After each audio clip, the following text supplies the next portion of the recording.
All right, well, 9:15 is the time. They come in a variety of colors, and apparently Cody and Courtney can't keep one alive to save their lives. We are talking about orchids. Thankfully not children. They are joined by an expert who is ready to share some helpful tips on how to do this, and apparently I'm going to be joining this effort as well. Yeah. These incredibly beautiful plants on the table right now are looking at you, Uncle Dave. I'm calling you Uncle Dave for the clip. All right. Like, please help save us. Keep us from going to the Stark and Dempsey household. You can hear it screaming just because I'm standing next to it. I love orchids so much, but I've just never had success with them, Dave. This is Dave Beach. He's the president of the Sacramento Orchid Society. I am indeed. All right. Orchid Dave, we call you. Orchid Dave. That's what I go by. So what is it about orchids that are so, at least for me and Cody, are so easily killable? Well, I think the major reason that people kill an orchid is they overwater it. Okay. You know, you have to remember that orchids grow on trees. They're epiphytic. And that means that water will run across their roots, but it never stands in water. Okay. Right? And we typically will take and we will try to put an orchid in a pot because it's easier for us to grow. Sure. And this holds obviously far more water than if it was just in the air. Okay. So, and that's what happens is it just holds more water and it suffocates it. So you're saying that I love it too much. That is what happens. You know, the best thing you can do with your orchid is ignore it. Oh, really? Ignore it. Really?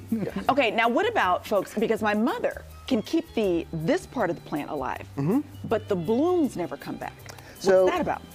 Most people have a phalaenopsis like this guy here. Okay. And this happens to be a blue phalaenopsis. And when we say blue in the orchid world, it really means kind of this more of a purplish color. Okay.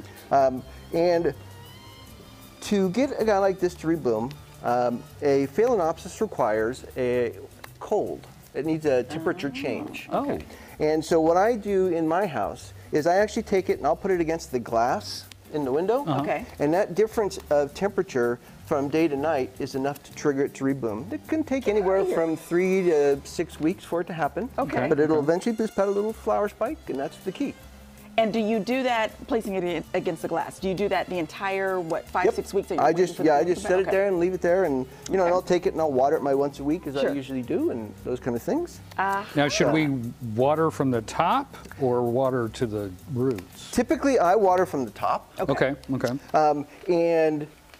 But either way will work. So I will take it to the sink and I will let the water run through. And let it run through for about a minute. 30 seconds to a minute. Okay. Because it takes, an orchid will actually absorb its roots will absorb most of the water within the first 15 seconds. Okay.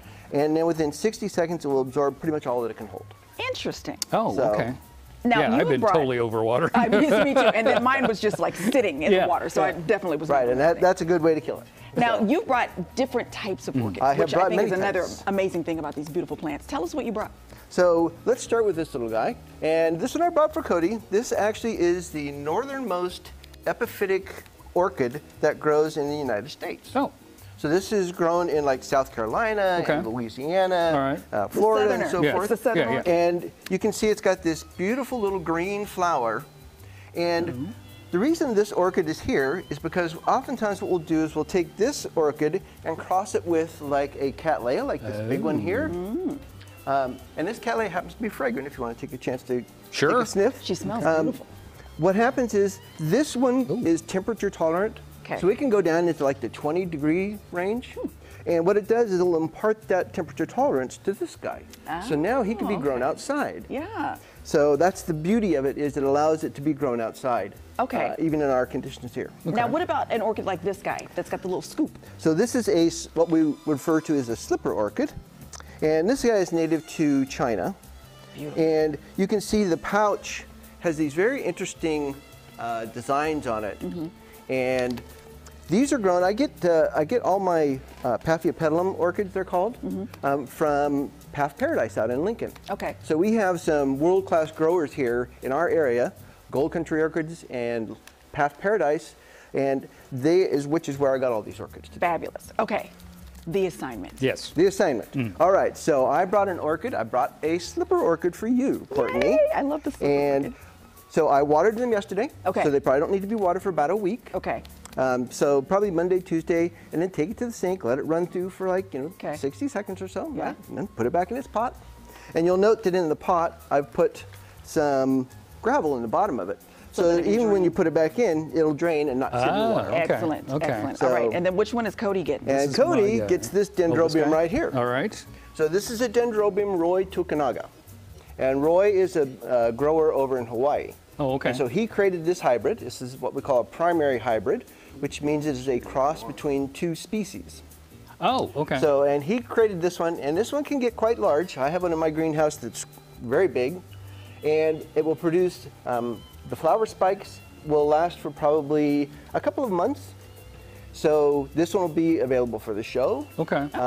You know, and it will rebloom from the same cane multiple times. Oh, really? Excellent. Oh, cool. Okay, Okay, Roy. so- Going home with me. We've got our assignments, okay? Right. And we're going to keep these puppies. Oh, did you bring And instructions? I brought you. Oh, you're the I best. brought you culture Fabulous. notes. Fabulous. You're the best. Now, you can actually get more There, details Cody. about the Orchid Society and all the beautiful things about orchids because you guys have a show coming up. We have a show. In fact, here is a ticket for, we have a preview night this Oh, year. nice. That I'm going to give to each of you. Okay. Fabulous. And this is on Friday night. And we'll be open, we'll have wine and hors d'oeuvres and those kind of things. And you'll get to come in and see the show before the rest of the public. I love this. Okay, so we'll check this out. But the show opens April 12th? April 13th? 12th is the preview night. Okay. And then the 13th and 14th is the actual show. Fabulous. And that is over at the Elks Lodge in Carmichael. I love it. So we will keep these alive. We'll do our keep those best, alive. and then I will deliver them to you on that date. Right. And we will see what you think. All right, And that then we'll meet the sounds orchid like growers. a plan. Yeah. And that one is for John. John, and this one is quite fragrant as well, John. Oh, good. Question. John, he's very fragrant. Can I just copy their instructions to keep that one alive? Pretty much. This guy likes to dry out between watering. Oh. Okay. So let him dry, and you can just feel the moss on the top here. And if it's dry, then it's time to water it. Can I just put him like by the window by my kitchen sink? Absolutely. That would be perfect. Well, it's dry January, John. So It is. keep it Yeah. dry, Yeah. He and I are doing it Orchid together. Dave to the rescue. Love it. All right, we're going to Thank link you, all guys. the details for the Orchid Show coming up in April to our website, gooddaysacramento.com, under show info and today's date. It's a slipper orchid, so I'm going to name her Cinderella. Oh, There nice. you go.